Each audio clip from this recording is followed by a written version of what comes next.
Tells it alone.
Thine arrival is timely as ever.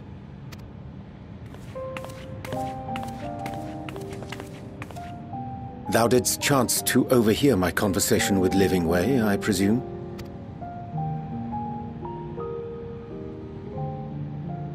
'Twas not mine intent to move in shadow.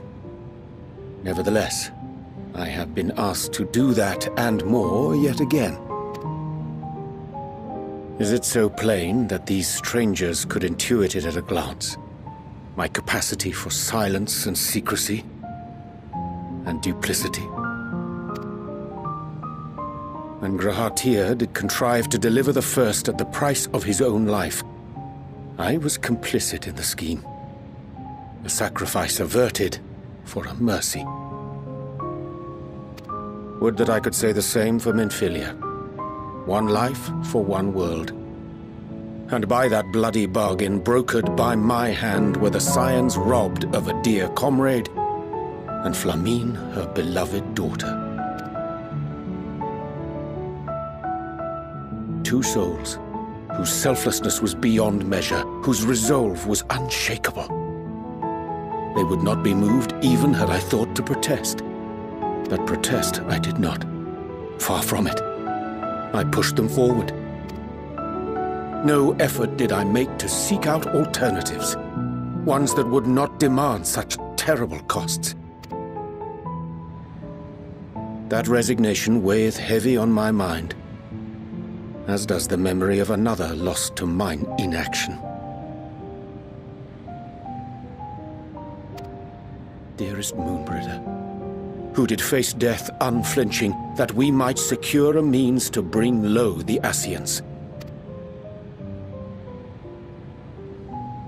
In her hour of need, I did naught. Dutiful disciple of Louisoix, ever looking to the greater good.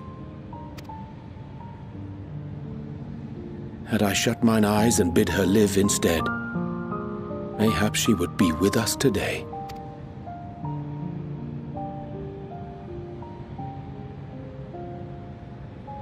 Selfish wants, born of everlasting regrets.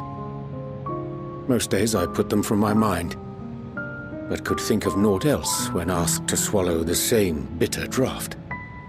Subterfuge and sacrifice. Mayhap the right moral choice, but one I regard with great trepidation.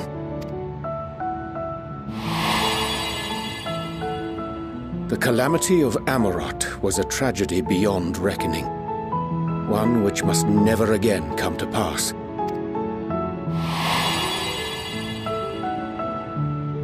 Thus must we struggle, haunted by ghosts of those we have lost, clinging to those we pray we can yet save. But what of those we cannot? How do we make peace with the dreadful algebra of necessity?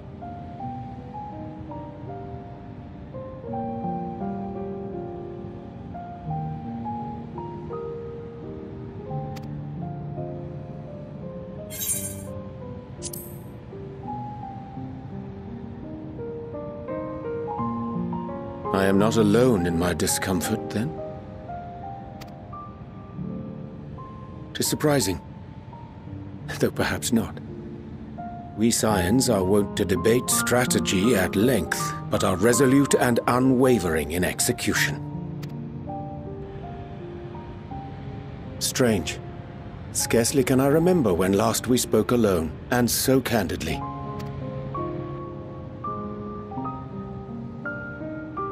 I thank thee. For all my supposed skill with words, I find it difficult to express such private thoughts. As for the Loporrit's proposition, I will take time and consider how to respond. 'Twould be to our mutual benefit if we could converse more openly with our aspiring caretakers.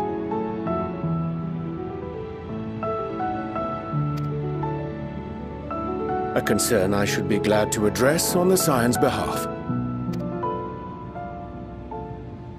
To dispense with all pretense and bare one's heart to another is a frightening thing indeed. But we cannot move forward ere we take that bold first step. A lesson I have learned many times before. And today.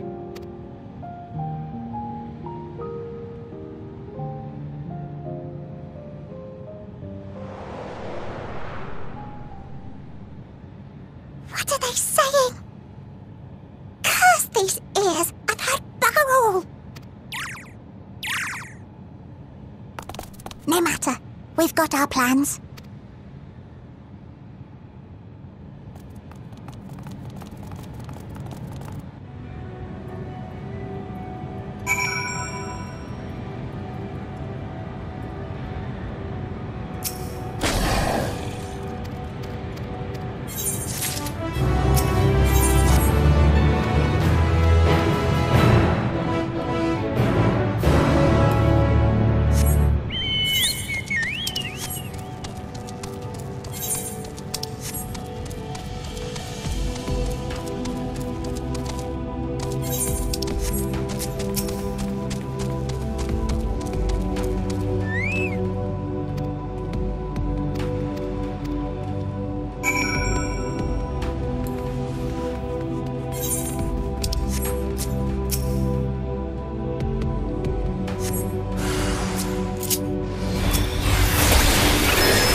And what, pray tell, do we seek at the Watcher's Palace? Oh, come off it, friend. You know full well why we're here. The time has come for you to return to Atheris and help your brethren prepare for their journey here and beyond. Forgive me, Living Way, but I cannot in good conscience proceed with this plan. Huh? But what about the final days? The death and the doom? Oh, we have to hurry before it's too late.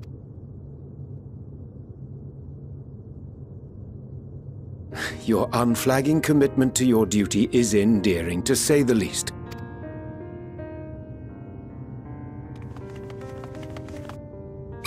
Oh, bugger!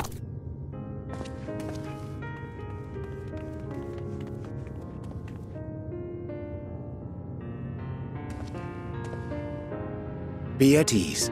They bear you no grudge, nor do I. How could we, having come to understand your purpose? For millennia, you and yours worked tirelessly towards the singular purpose of this heavenly vessel's construction. An arduous feat by any measure. It is clear you have spared no effort. Why, your very names are a testament to your dedication.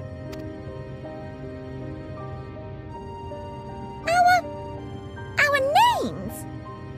I'm not sure I understand what you're getting at. Names are an expression of the self, a declaration of one's hopes and aspirations.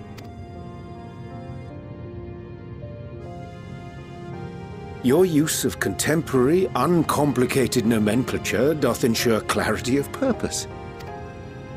There can be no doubt that your love for the people of Atheris is boundless and pure.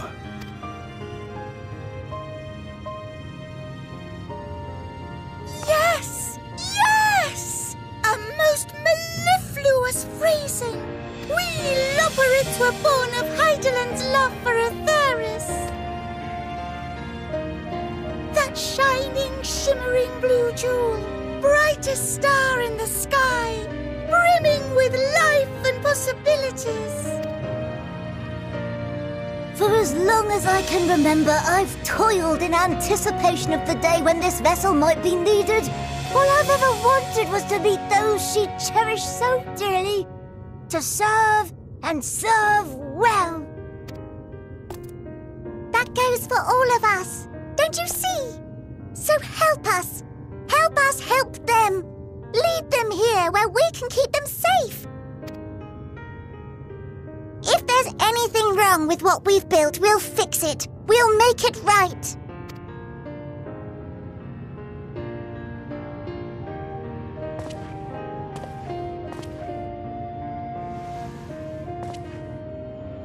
Your works want not for repair.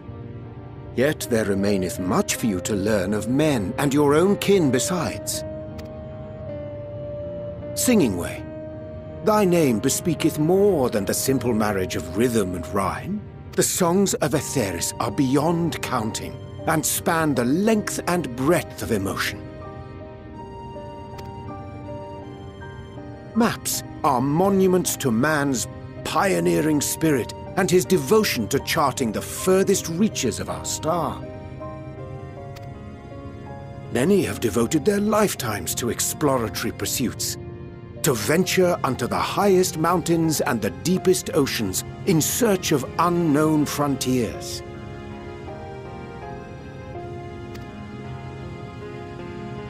And thou, my friend, I do not think we've met.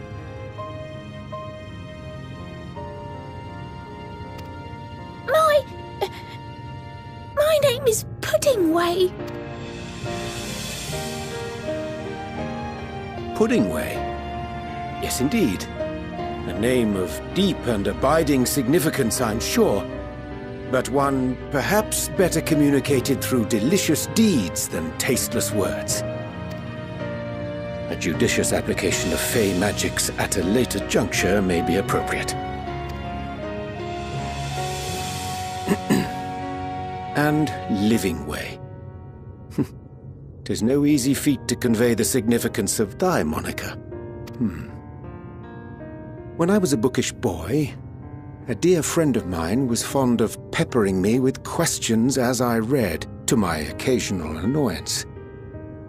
One day, I posed to her a question of mine own. What doth it mean to live? After much contemplation, she proffered this answer: the anticipation of a half-read story's conclusion. The hope today's mistake may serve as tomorrow's lesson. The wish that a new acquaintance may one day call thee friend. She believed it to be all these moments and more. I want to understand, but... I, too, still labour to find mine own answer. 'Twould be my pleasure to assist you and yours in embarking on a journey of self-discovery and enlightenment.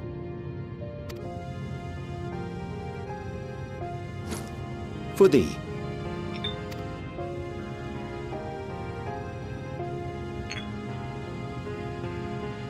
Ink as blue as the waters of Aetheris. Made in haste, though I assure thee, the quality has not suffered for it. The people need not be persuaded by honeyed words. Nay, I have faith they shall do what is right in due course. Until they do, I beg your patience, friends. And with that ink, let us fill the empty pages of Livingway's compendium. An open exchange of ideas will surely afford you all a better understanding of modern man, and with it, ideas for improvements and renovations. But more importantly, it shall empower us to together find a way forward.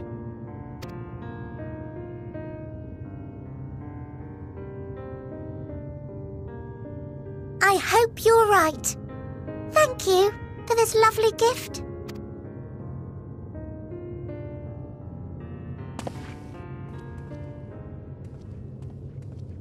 There you have it. I shall remain with the Loporrits to ensure that all is in order. Though we must needs prepare for every eventuality, you would all agree that the evacuation of our star is a last resort. To accept failure is to accept the demise not only of our star, but that of Reen's, of all reflections, and the souls that call them home. Which is why I have every faith that you shall fight to the last, that such drastic measures may prove unnecessary. Should the worst come to the worst, and I pray deeply that it won't, I'll take comfort in knowing preparations were made under your watchful eye. Aye, thou mayest be assured that if calamity cometh, not a soul will be left behind, if being the operative term.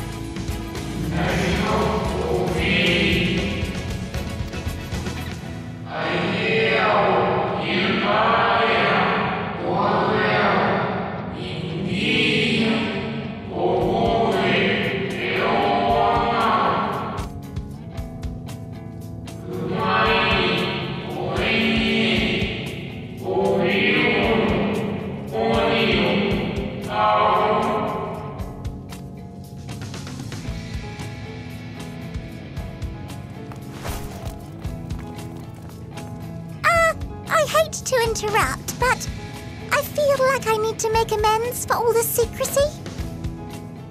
Think nothing of it. We haven't been the most gracious of guests. Do convey our apologies to Growingway and the others.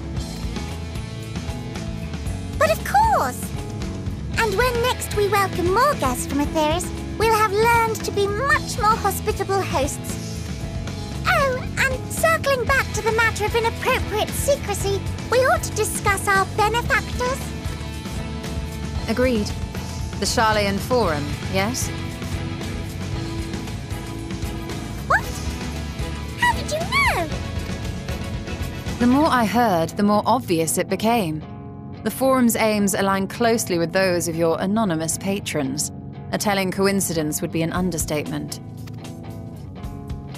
Though had we not taken it upon ourselves to peruse certain restricted tones in Labyrinthos, we might still be unaware of their plans. But let us continue this discussion upon our return. I dare say we have kept Alphinaud and the others waiting long enough.